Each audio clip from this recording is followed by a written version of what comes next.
Welcome to English tutorials channel. আজকের ক্লাসে আমাদের আলোচ্য বিষয় হলো ভয়েস চেঞ্জ। অ্যাসার্টিভ সেন্টেন্সের প্রেজেন্ট টেন্স, পাস্ট টেন্স এবং ফিউচার টেন্সের ভয়েস চেঞ্জ নিয়ে আজকে আমরা আলোচনা করব। জানবো প্রত্যেকটা টেন্স অনুযায়ী অ্যাক্টিভ থেকে প্যাসিভ ভয়েসে নিয়ে যাওয়ার রুল। এছাড়াও আজকের ক্লাসের শেষে আমরা একটা শর্টকাট প্রসেসও জানবো, যে প্রসেসের মাধ্যমে যদি আমরা প্রপারলি কোনো একটি বাক্যের টেন্স চিনতে নাও পারি, তাহলেও আমরা কিভাবে নির্ভুলভাবে একটি বাক্যের ভয়েস চেঞ্জ করতে পারবো। তার জন্য আমি তোমাদেরকে রিকোয়েস্ট করব যে তোমরা ক্লাসটা একদম শেষ পর্যন্ত দেখবে। ওকে, তো ভয়েস চেঞ্জ জানবার আগে আমাদের প্রথমেই যেটা জানবার দরকার সেটা হচ্ছে how to identify subject and object. অর্থাৎ একটা বাক্যের সাবজেক্ট বা অবজেক্টকে তুমি চিনবে কি করে। কারণ একটা বাক্যের সাবজেক্ট বা অবজেক্টকে যদি আমরা ঠিকভাবে চিনতে না পারি, তাহলে কিন্তু আমাদের পক্ষে সেই বাক্যের ভয়েস চেঞ্জ করা সম্ভব হবে না, তাই তো? তাহলে দেখে নেওয়া যাক কি করে আমরা অত্যন্ত সহজে এবং অতি অল্প সময়ের মধ্যে আমরা বাক্যের সাবজেক্ট এবং অবজেক্টকে চিনে নিতে পারি। দেখো, প্রত্যেকটা বাক্যেই তো একটা প্রিন্সিপাল ভার্ব থাকে, অর্থাৎ মুখ্য ক্রিয়াপদ, যে ক্রিয়াপদটির দ্বারা ওই বাক্যের অ্যাকশনটাকে বোঝায়। সেই প্রিন্সিপাল ভার্বকে যদি আমরা কি অর্থাৎ হোয়াট বা কাকে অর্থাৎ হুম দিয়ে কোশ্চেন করি, তাহলে যে উত্তরটি পাবো সেই উত্তরটি হবে ওই বাক্যের অবজেক্ট। তাহলে প্রিন্সিপাল ভার্বকে কি দিয়ে প্রশ্ন করতে হবে? না হয় হোয়াট দিয়ে প্রশ্ন করতে হবে, না হলে হুম দিয়ে কোশ্চেন করতে হবে। যে উত্তর পাবো সেই উত্তরটা হবে ওই বাক্যের অবজেক্ট। একই রকম ভাবে ওই প্রিন্সিপাল ভার্বকে যদি আমরা কে অর্থাৎ হু বা কারাও ইংলিশ হচ্ছে কি হু, যদি কে দিয়ে কোশ্চেন করি, তাহলে যে উত্তরটি পাবো সেই উত্তরটি হবে ওই বাক্যের সাবজেক্ট অর্থাৎ কর্তা। তাহলে একটা বাক্যের উদাহরণ নিয়ে আমরা দেখে নিই যে কিরকম ভাবে আমরা বাক্যের সাবজেক্ট এবং অবজেক্টকে এই নিয়ম অনুযায়ী চিনে নিতে পারবো। ধরে নেওয়া যাক আমি একটা বাক্য লিখি যে রাম প্লেজ ক্রিকেট। তাহলে এখানে প্রধান ক্রিয়াপদ কোনটা? না প্রধান ক্রিয়াপদ হচ্ছে প্লেজ। তাহলে অবজেক্ট চিনতে গেলে আমরা এক্ষুনি কি শিখলাম? না এই প্রিন্সিপাল ভার্বকে আমাকে কি বা কাকে দিয়ে কোশ্চেন করতে হবে। তাহলে আমি যদি কোশ্চেন করি প্লে অর্থাৎ খেলা ক্রিয়াপদটিকে, যে কি খেলি বা রাম কি খেলে, তাহলে তার কি উত্তর পাচ্ছ তোমরা? না পাওয়া যাচ্ছে ক্রিকেট। তাহলে ক্রিকেট হলো এই বাক্যের অবজেক্ট। ঠিক একই রকম ভাবে যদি সাবজেক্ট চিনতে হয়, কিরকম ভাবে করবো? না কে দিয়ে প্রশ্ন করব। কাকে প্রশ্ন করব? প্রিন্সিপাল ভার্বকে প্রশ্ন করব। কে খেলে? রাম খেলে। তাহলে রাম হচ্ছে মেন কাজটি করছে, তাহলে বাক্যের কর্তা বা সাবজেক্ট হলো কে? তাহলে রাম। তাহলে এরকম ভাবে দেখে নেওয়া গেল যে কত সহজে আমরা একটা বাক্যের সাবজেক্ট এবং অবজেক্টকে চিনে নিতে পারবো। ভয়েস চেঞ্জ করবার প্রাথমিক শর্তই হলো একটি বাক্যের সাবজেক্ট এবং অবজেক্টকে প্রপারলি ঠিকভাবে আইডেন্টিফাই করা এবং তার সাথে ওই ভার্বের টেন্সটাকেও চেনা। তাহলে এইবার আমরা অ্যাসার্টিভ সেন্টেন্সের প্রেজেন্ট টেন্স নিয়ে আলোচনা করব, জানবো তার রুলসগুলো। তাহলে অ্যাসার্টিভ সেন্টেন্স অর্থাৎ বিবৃতিমূলক বাক্যের ভয়েস চেঞ্জ আমরা এবার শুরু করব। কোন টেন্সের উপর ভিত্তি করে? না প্রেজেন্ট টেন্সের উপর ভিত্তি করে। তার আগে একটু দেখে নাও যে একটা অ্যাসার্টিভ সেন্টেন্সের গঠন রীতি কি হয়। না অ্যাসার্টিভ সেন্টেন্সের গঠন রীতি হচ্ছে প্রথমে বাক্যের কর্তাকে বসাতে হয়, তারপরে বসে বাক্যের ভার্ব, তারপরে বসে বাক্যের অবজেক্ট। এটা অ্যাক্টিভ ভয়েসে যখন কোনো অ্যাসার্টিভ সেন্টেন্স থাকবে তার স্ট্রাকচার হয় এটি। এটিকেই যখন আমাকে প্যাসিভ ভয়েসে নিয়ে যেতে হবে, অর্থাৎ ভয়েসটিকে চেঞ্জ করতে হবে, তখন তার সাবজেক্ট প্যাটার্ন হয়ে যাবে কি? না অবজেক্টটা তখন আগে চলে আসবে, তারপরে সেই অবজেক্ট অনুযায়ী ভার্ব বসবে এবং তারপরে বাক্যের সাবজেক্টই যাবে। অর্থাৎ সাবজেক্ট তখন গৌণ হয়ে যাবে, অবজেক্ট তখন মুখ্য হয়ে যাবে। এবারে প্রেজেন্ট টেন্সের সিম্পল প্রেজেন্ট টেন্সের ভয়েস চেঞ্জের রুলটা আমরা জানবো। তার আগে সিম্পল প্রেজেন্ট টেন্সের রুলটা কি ছিল? সিম্পল প্রেজেন্ট টেন্সে প্রথমে বসাতে হয় বাক্যের সাবজেক্টকে, তারপরে বসে বাক্যের ভার্ব, তারপরে বসে বাক্যের অবজেক্ট, তাই তো? তাহলে এই টেন্স অনুযায়ী একটি বাক্যের উদাহরণ প্রথমে লেখা যাক। ধরো লিখলাম আই ইট রাইস। তাহলে এই বাক্যটি সিম্পল প্রেজেন্ট টেন্সে আছে। তাহলে এই বাক্যটিকে যখন আমাকে ভয়েস চেঞ্জ করতে হবে, তাহলে প্যাসিভ ভয়েসের রুলটা আমাদের জেনে নেওয়া দরকার। রুলটা কি হবে? না এটার প্যাসিভ ভয়েসের রুল হবে প্রথমে বসবে অবজেক্ট, তারপরে সেই অবজেক্ট অনুযায়ী বসাতে হবে এম, ইজ অথবা আর কে, তারপরে বসাতে হবে ভার্বের থার্ড ফর্মকে, তারপরে বসাতে হবে বাই এবং তারপরে বসাতে হবে বাক্যের কর্তা অর্থাৎ সাবজেক্টকে। তাহলে এই রুল অনুযায়ী যদি আমি বাক্যটিকে প্যাসিভ ভয়েসে নিয়ে যাই তাহলে কি করব না প্রথমেই বাক্যের অবজেক্ট অর্থাৎ রাইস আমরা পেয়ে গেছি। কিরকম ভাবে পেলাম না আমরা যদি ইট ভার্বকে কি খাই দিয়ে প্রশ্ন করি অর্থাৎ কি দিয়ে প্রশ্ন করি তাহলে কি উত্তর পাচ্ছি রাইস। তাহলে রাইস হলো বাক্যের অবজেক্ট। তাহলে রাইস আমি পেয়ে গেলাম। রাইসের সাথে বসাতে হবে অ্যাম ইজ এবং আর এর মধ্যে একটি অর্থাৎ রাইসের সঙ্গে বসবে ইজ। এরপরে আমরা বলেছে কি নিয়ম যে প্রধান ভার্বের অর্থাৎ ইট ভার্বের থার্ড ফর্ম ইউজ করতে হবে। তাহলে রাইস ইজ ইটেন হয়ে গেল। এরপরে বসাতে বলা হয়েছে বাই, তারপরে বসাতে বলা হয়েছে সাবজেক্টকে অর্থাৎ সাবজেক্ট এখানে কি আই, সেটা হয়ে যাবে প্যাসিভ ভয়েসে মি। তাহলে দাঁড়িয়ে গেল কি rice is eaten by me. এটা হয়ে গেল আমাদের সিম্পল প্রেজেন্ট টেন্সের নিয়ম। এরপরে আমরা যাব প্রেজেন্ট কন্টিনিউয়াস টেন্সে। তাহলে দেখে নেওয়া যাক প্রেজেন্ট কন্টিনিউয়াস টেন্সের ফর্মুলাটা আগে। প্রেজেন্ট কন্টিনিউয়াস টেন্সে প্রথমে তাহলে কি বসে না প্রথমে আমরা সাবজেক্টকে বসাই, তারপরে আমাদেরকে বসাতে হয় অ্যাম ইজ অথবা আর এর মধ্যে যে কোনো একটি সাবজেক্ট অনুযায়ী, তারপরে বসে প্রিন্সিপাল ভার্বের সাথে আইএনজি, তারপরে বসে অবজেক্ট এবং তারপরে বাকি যা কিছু আছে। তাহলে এই টেন্স অনুযায়ী একটি উদাহরণ নিয়ে নেওয়া যাক। ধরো আমি বললাম আই অ্যাম ইটিং রাইস। তাহলে এখানে অ্যাম রয়েছে, ভার্বের সাথে আইএনজি ফর্ম রয়েছে, তাহলে এটি প্রেজেন্ট কন্টিনিউয়াসের বাক্য। এইবারে আমাদের যেটা জানবার সেটা হচ্ছে প্যাসিভ ভয়েসের রুলটি। প্যাসিভ ভয়েসের রুল কি হবে না প্রথমে আমাদেরকে অবজেক্টকে বসাতে হবে, অবজেক্ট অনুযায়ী আমরা বসাবো অ্যাম ইজ অথবা আর কে, এরপরে আমরা বসাবো বিইং কে, তারপরে বসাবো ভার্বের থার্ড ফর্ম, তারপরে বাই, তারপরে সাবজেক্ট। তাহলে এই নিয়ম অনুযায়ী যদি আমরা এই বাক্যটিকে প্যাসিভ ভয়েসে নিয়ে যাই তাহলে কি হবে না rice is being eaten by me। তাহলে আশা করি এই সূত্র বা এই ফর্মুলা বুঝতে অসুবিধা হয়নি এবং কি করে আই অ্যাম ইটিং রাইসটা এই ফর্মুলায় ফেলে আমি rice is being eaten by me করলাম সেটা বুঝতেও তোমাদের অসুবিধা হয়নি। তাহলে এরপরে আমরা চলে যাব প্রেজেন্ট পারফেক্ট টেন্সে। প্রেজেন্ট পারফেক্টের সূত্রটা আগে দেখে নেবো আমরা। প্রথমে বসাবো বাক্যের সাবজেক্টকে, তারপরে বসাবো আমরা হ্যাভ অথবা হ্যাজকে, তারপরে বসাবো প্রধান ক্রিয়াপদের থার্ড ফর্ম অর্থাৎ পাস্ট পার্টিসিপল ফর্মকে, তারপরে আমরা বসাবো বাক্যের অবজেক্টকে। তাহলে এটি হলো প্রেজেন্ট পারফেক্ট টেন্সের বাক্যের ফরম্যাট বা ফর্মুলা। তাহলে এই অনুযায়ী একটি উদাহরণ এবার আমরা দেখে নেব। ধরুন আমি বললাম আই হ্যাভ ইটেন রাইস। তাহলে সাবজেক্টের পরে হ্যাভ বা হ্যাজ রয়েছে, তারপরে ভার্বের থার্ড ফর্ম রয়েছে, তারপরে অবজেক্ট অর্থাৎ এটি প্রেজেন্ট পারফেক্ট টেন্সের বাক্য। এটির প্যাসিভ ভয়েসের ফর্মুলা কি হবে না প্যাসিভ ভয়েসে প্রথমেই আমাকে অবজেক্টকে আনতেই হবে, এই অবজেক্ট যা হবে সেই অনুযায়ী আমাকে হ্যাভ বা হ্যাজ বসাবো, এরপরে আমরা আনবো এর সাথে বিন, তারপরে প্রধান ক্রিয়াপদের থার্ড ফর্ম অর্থাৎ পাস্ট পার্টিসিপলের ফর্ম, তারপরে আমরা বসাবো বাই, তারপরে বসাবো বাক্যের কর্তাকে। তাহলে আই হ্যাভ ইটেন রাইসের মধ্যে অবজেক্ট কোনটা না রাইস। রাইসের সাথে তাহলে আমরা হ্যাভ না হ্যাজ কি বসাবো না হ্যাজ বসাবো। তাহলে রাইস হ্যাজ, এরপর ফর্মুলা বলছে বিন বসাতে, তাহলে রাইস হ্যাজ বিন, ভার্বের থার্ড ফর্ম ইটেন, তারপরে বাই, তারপরে সাবজেক্ট আই যেটা হয়ে যাবে মিতে। তাহলে বাক্যটা কি দাঁড়ালো আই হ্যাভ ইটেন রাইস হয়ে গেল প্যাসিভ ভয়েসে, rice has been eaten by me. আশা করি প্রেজেন্ট পারফেক্ট টেন্স বুঝতে তোমাদের কোনো প্রবলেম হয়নি। তবে প্রেজেন্ট পারফেক্ট কন্টিনিউয়াস টেন্সের ভয়েস চেঞ্জ কিন্তু হয় না, কারণ প্রেজেন্ট পারফেক্ট কন্টিনিউয়াস টেন্সের প্যাসিভ ফর্মটা মডার্ন ইংলিশে বলো বা ইংলিশে কোনো রকমের ব্যবহার নেই। তাই প্রেজেন্ট টেন্সের এই তিনটি ভাগ পড়লেই কিন্তু আমাদের প্রেজেন্ট টেন্সের অ্যাক্টিভ থেকে প্যাসিভ ভয়েসের অ্যাসার্টিভ সেন্টেন্সের নিয়মটা বা টেন্স চেঞ্জের নিয়মটা কিন্তু কমপ্লিট হয়ে গেল। তাহলে এরপর আমরা চলে যাব পাস্ট টেন্সের দিকে। প্রেজেন্ট টেন্সের পরে এবার তাহলে আমরা কোন টেন্স নিয়ে আলোচনা করব না পাস্ট টেন্সে।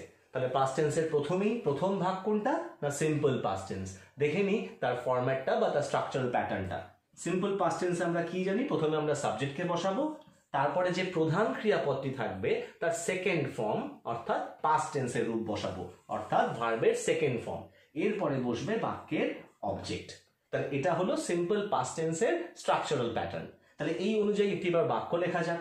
আমরা বললাম আই এট রাইস।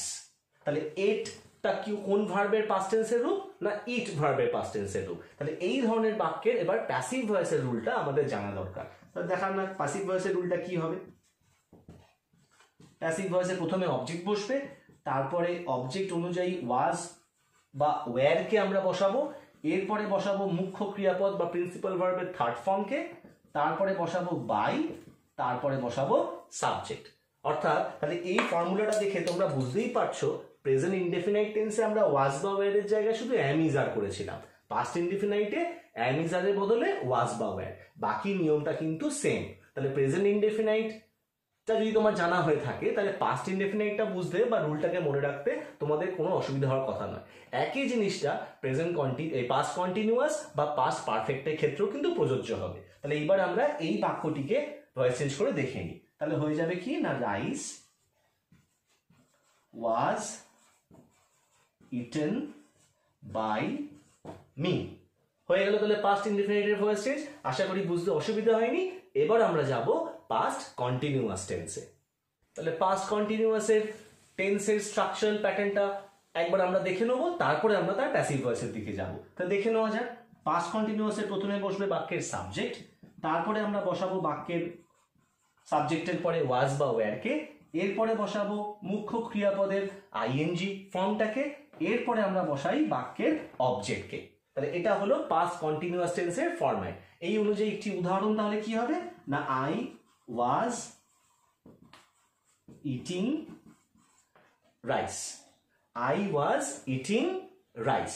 এবার তাহলে এই বাক্যটার বা পাস্ট কন্টিনিউয়াসের প্যাসিভ ফর্মটা আমরা জানবো। তাহলে পাস্ট কন্টিনিউয়াসের প্যাসিভের রুল কি হবে না, অ্যাজ ইউজুয়াল প্রথমে আমরা অবজেক্টকে বসাবো, অবজেক্টের পরে আমরা ওয়াজ বা ওয়্যারকে বসাবো, এরপরে বসাবো বিইংকে, তারপরে বসাবো ভার্বের থার্ড ফর্ম, তারপরে বাই, তারপরে বাক্যের কর্তাকে। তাহলে দেখো প্রেজেন্ট কন্টিনিউয়াসে ওয়াজ বা ওয়্যারের জায়গায় আমরা ইউজ করেছিলাম অ্যাম ইজ আর, বাকি রুলটা কিন্তু সেমই ছিল। পাস্ট কন্টিনিউয়াসে আমরা কি করলাম না, শুধুমাত্র অ্যাম ইজ আর এর বদলে ওয়াজ ওয়্যারকে এনেছি, এইটুকুনি শুধু চেঞ্জ। তাহলে প্রেজেন্ট কন্টিনিউয়াস জানলেই পাস্ট কন্টিনিউয়াস মনে রাখাটা কোনো অসুবিধের কোনো কারণ তোমাদের ক্ষেত্রে হবে না। তাহলে এবার দেখে নেওয়া যাক এই বাক্যটিকে প্যাসিভ করলে কি দাঁড়াচ্ছে। তাহলে রাইস হলো বাক্যের অবজেক্ট, তাহলে রাইসের পরে বসবে ওয়াজ, তারপরে বিইং, তারপরে হবে ভার্বের থার্ড ফর্ম, তারপরে বসবে বাই, তারপরে সাবজেক্ট যেটা আই, যেটা মি হয়ে বসলো। তাহলে পুরো বাক্যটা দাঁড়ালো কি, rice was being eaten by me. এটা হয়ে গেল আমাদের পাস্ট কন্টিনিউয়াস টেন্সের ভয়েস চেঞ্জ। এরপরে পাস্ট টেন্সের লাস্ট ভাগ পাস্ট পারফেক্ট নিয়ে আমরা করব। অ্যাজ ইউজুয়াল প্রেজেন্ট পারফেক্ট কন্টিনিউয়াসের মতনই পাস্ট পারফেক্ট কন্টিনিউয়াসেরও প্যাসিভের কোনো ইউজ এই মুহূর্তে ইংলিশে নেই, ফলে ওটার ভয়েস চেঞ্জ আমাদের জানতে হবে না। পাস্ট পারফেক্ট করলেই কিন্তু আমাদের পাস্ট টেন্সের ভাগটাও শেষ হবে। তাহলে চলো এবার পাস্ট পারফেক্টে চলে যাই আমরা। তাহলে এসো দেখে নিই পাস্ট পারফেক্ট টেন্সের স্ট্রাকচারাল প্যাটার্ন। পাস্ট পারফেক্ট টেন্সে প্রথমে বসে সাবজেক্ট, তারপরে বসে হ্যাড, তারপরে বসে ভার্বের থার্ড ফর্ম, তারপরে বসে অবজেক্ট। তাহলে এটি হলো পাস্ট পারফেক্ট টেন্সের স্ট্রাকচারাল প্যাটার্ন। এই অনুযায়ী তাহলে একটি উদাহরণ কি হবে না, আই হ্যাড ইটেন রাইস। তাহলে এর প্যাসিভ ভয়েস কি ফর্মুলাটা কি হবে না, প্যাসিভের রুল হবে প্রথমে বসবে অবজেক্ট, তারপরে বসাবো আমরা হ্যাডকে, তারপরে বসাবো বিনকে, তারপরে ভার্বের থার্ড ফর্ম, তারপরে বাই, তারপরে বাক্যের সাবজেক্ট। তাহলে দেখো তোমরা প্রেজেন্ট পারফেক্ট টেন্সে একই নিয়ম ছিল, শুধু হ্যাডের জায়গায় সেখানে আমরা ইউজ করেছিলাম হ্যাজ বা হ্যাভকে। পাস্ট পারফেক্টে হ্যাভ বা হ্যাজ থাকবে না, তার বদলে সব জায়গাতেই অবজেক্ট যাই হোক না কেন আমরা হ্যাডকে ইউজ করব। তাহলে এই রুল অনুযায়ী এবার আমরা এই বাক্যটির ভয়েস চেঞ্জ করে দেখে নিই যে বাক্যটি প্যাসিভ ভয়েসে কি দাঁড়াচ্ছে। তাহলে কি হবে বাক্যটি না, rice had been eaten by me. তা দেখা গেল কত সহজে আমরা একটা পাস্ট পারফেক্ট টেন্সের বাক্যকে প্যাসিভ ভয়েসে নিয়ে গেলাম এই সিম্পল রুলটি ফলো করে। একটু আগেই বলেছি পাস্ট পারফেক্ট কন্টিনিউয়াসের ভয়েস চেঞ্জ বা প্যাসিভ ফর্মের ইউজেজ এই মুহূর্তে ইংলিশে নেই, ফলে সেটির ভয়েস চেঞ্জ করবার আমাদের কোনো প্রয়োজন নেই। এরপর শুধু আমাদের বাকি রয়েছে ফিউচার টেন্স। ফিউচার টেন্সের দিকে তাহলে এবার আমরা এগিয়ে যাই। তাহলে এবার আমাদের আলোচনার জায়গা ফিউচার টেন্স। ফিউচার টেন্সের প্রথম ভাগ অর্থাৎ সিম্পল ফিউচার টেন্সের প্যাসিভের ফর্ম এখন আমরা জানবো। তার আগে সিম্পল ফিউচার টেন্সের স্ট্রাকচারাল প্যাটার্নটা একটু দেখে নেওয়া যায়। প্রথমে বসে কি না সাবজেক্ট, সাবজেক্টের পরে আমরা শ্যাল বা উইলকে বসাবো, তারপরে বসাবো ভার্বের ফার্স্ট ফর্ম অর্থাৎ বেস ফর্মকে, এরপরে বসাবো বাক্যের অবজেক্টকে। তোমরা যদি আমার ফিউচার টেন্সে ক্লাসটি করে থাকো তাহলে তোমাদেরকে আমি বলেছিলাম যে শ্যাল বা উইলের জায়গায় তোমাদের যদি মনে হয় যে তোমরা সমস্ত সাবজেক্টের ক্ষেত্রে বা অবজেক্টের ক্ষেত্রে উইল ইউজ করবে, তাহলেও কিন্তু আজকালকার দিনের ইংলিশে সেটাতে কোনো রকম ভুল হবে না। অর্থাৎ তোমরা নির্দ্বিধায় নিঃসংকোচে যে কোনো সাবজেক্টের সাথে কিন্তু উইল ব্যবহার করতে পারো, তাই তো? তাহলে এই অনুযায়ী একটি বাক্যের উদাহরণ আমরা দেখে নিই। দেখে বলা যাক, আই উইল ইট রাইস। দেখো আমি আই এর সাথে উইল লিখেছি। আই এর সাথে বা উই এর সাথে কিন্তু জেনারেলি শ্যাল ইউজ করা হয়, কিন্তু সেই নিয়মটা এখন রেয়ার হয়ে গেছে। ওই নিয়মটা এখন না মানলেও চলে, তাই ওখানে কোনো ভুল হয় না। অর্থাৎ উইল আমি যে কোনো সাবজেক্টের সাথে ব্যবহার করতে পারি, সেটি দেখানোর জন্যই আমি এখানে আই এর সাথে উইলকে ব্যবহার করে দেখালাম। তাহলে আই উইল ইট রাইস একটি সিম্পল ফিউচার টেন্সের বাক্য।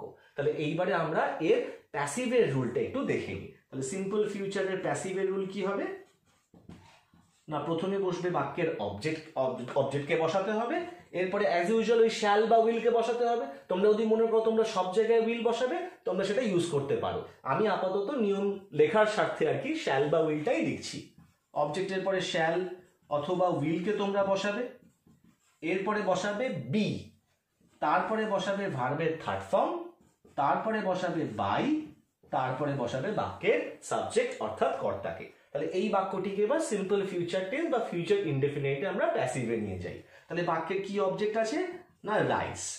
রাইসের সাথে আমি লিখে দিলাম উইল, এরপরে বসাতে বলা হয়েছে বি কে। তাহলে রাইস উইল বি, ভার্বের থার্ড ফর্ম কি না ইটেন, তারপরে বসবে বাই, সাবজেক্ট হয়ে যাবে মি। তাহলে rice will be eaten by me, এই বাক্যটি হয়ে গেল সিম্পল ফিউচার টেন্সের প্যাসিভ ভয়েসের একটি উদাহরণ। তাহলে এরপরে আমরা চলে যাব ফিউচার পারফেক্ট টেন্সের দিকে। এবার তাহলে আমরা ফিউচার পারফেক্ট টেন্সের স্ট্রাকচারাল প্যাটার্নটা একটু দেখে নিই। ফিউচার পারফেক্ট টেন্সে অ্যাজ ইউজুয়াল বাক্যের কর্তাকে প্রথমে বসাতে হবে। এই কর্তা অনুযায়ী বসবে শ্যাল বা উইল, তারপরে বসাতে হয় হ্যাভ কে, তারপরে বসে ভার্বের থার্ড ফর্ম, তারপরে বসে বাক্যের অবজেক্ট। তাহলে এটা গেল ফিউচার পারফেক্ট টেন্সের স্ট্রাকচারাল প্যাটার্ন। এই অনুযায়ী একটি বাক্য লিখে নেওয়া যাক। তাহলে বললাম I will have eaten rice। তাহলে এই বাক্যটি রয়েছে কোন টেন্সে না, ফিউচার পারফেক্ট টেন্সে। তাহলে এই বাক্যের বা এই টেন্সের প্যাসিভ ভয়েসের রুল কি হবে না, প্যাসিভ ভয়েসের রুল হবে প্রথমে বসবে অবজেক্ট, অবজেক্ট অনুযায়ী শ্যাল বা উইল বা সব ক্ষেত্রেই উইল, এরপরে আমরা বসাবো হ্যাভ, তারপরে বসাতে হবে বিনকে, তারপরে বসাবো ভার্বের থার্ড ফর্ম, তারপরে বসাবো বাই, এবং সবার শেষে অ্যাজ ইউজুয়াল বাক্যের সাবজেক্ট।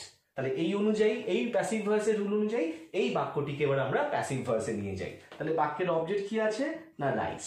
তাহলে রাইসের পরে আমি উইল লিখলাম, তারপর লিখলাম হ্যাভ, তারপরে লিখলাম বিন, তারপরে লিখলাম ভার্বের থার্ড ফর্ম অর্থাৎ ইটেন। তাহলে rice will have been eaten, এরপরে আমাকে লিখতে হবে বাই, এরপরে কর্তা অর্থাৎ মি। তাহলে ফিউচার পারফেক্ট টেন্সের I will have eaten rice passive ভয়েসে হয়ে গেল rice will have been eaten by me. এরপরে তাহলে ফিউচার টেন্সে আমাদের আর কোন দুটি ভাগ পড়ে থাকে না, ফিউচার কন্টিনিউয়াস এবং future perfect continuous. Future perfect কন্টিনিউয়াসও কিন্তু প্রেজেন্ট পারফেক্ট কন্টিনিউয়াস বা পাস্ট পারফেক্ট কন্টিনিউয়াসের মতনই তার প্যাসিভের কোনো ইউজ নেই, তার জন্য সেটিকেও আমাদের করতে হবে না। এর সাথে আরেকটি যেটা আমাদের করতে হচ্ছে না এই মুহূর্তে, সেটা হচ্ছে ফিউচার কন্টিনিউয়াস। ফিউচার কন্টিনিউয়াসেরও কিন্তু ইংলিশে প্যাসিভের কোনো রকম ইউজের হয় না, সেই জন্য ফিউচার ইনডেফিনাইট এবং ফিউচার পারফেক্ট এই দুটি ফর্ম জানলেই কিন্তু আমাদের পুরোপুরি অ্যাসার্টিভ সেন্টেন্সের তিনটি টেন্সের উপর ভিত্তি করে ভয়েস চেঞ্জ কিন্তু কমপ্লিট হয়ে গেল। তাহলে এরপরে আমরা যেটা জানবো সেটা হচ্ছে যে টেন্স না চিনতে পারা সত্ত্বেও বা না চিনতে পারলেও আমরা কি করে যে কোনো বাক্যের অর্থাৎ অ্যাসার্টিভ সেন্টেন্সের ভয়েস চেঞ্জ নির্ভুলভাবে করে নিতে পারি।